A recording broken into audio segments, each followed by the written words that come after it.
اپنی جسامت ہوگی، اپنی ہمت ہوگی، اپنا کام ہوگا، اسے کیا جائے گا۔ منت مانگ لی گئی رب بے نیاز کے اس بندے جوان سردار حضرت عبد المطلب سرکار نے بہت ساری شادیاں کی، شادیوں سے بیٹے بھی پیدا ہوتے رہے، بیٹیاں بھی پیدا ہوتی رہی۔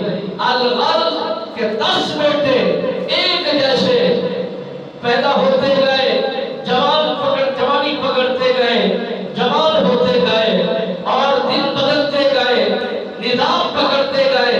جب برابری میں آئے تو اللہ نے خواب کی صورت میں حکم دیا کہ اے عبد المطلب قربانی کو پیش کرو۔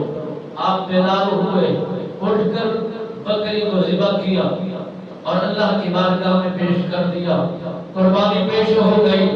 پھر دوسری رات حکم ہوا اس سے بڑھ کر قربانی کو پیش کیا جائے۔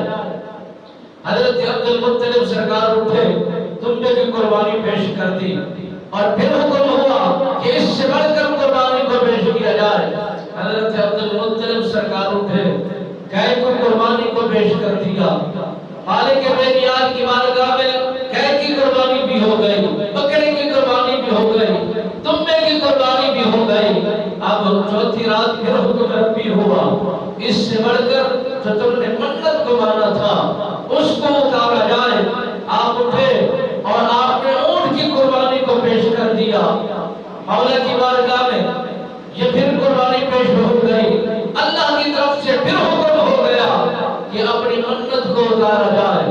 جو تمہیں حکم دیا گیا ہے اور جس بات کا تم نے عہد کیا ہے، اپنے عہد کو اتارا جائے، اپنی قربانی کو پیش کیا جائے۔ حضرت عبد المطلب سرکار فرماتے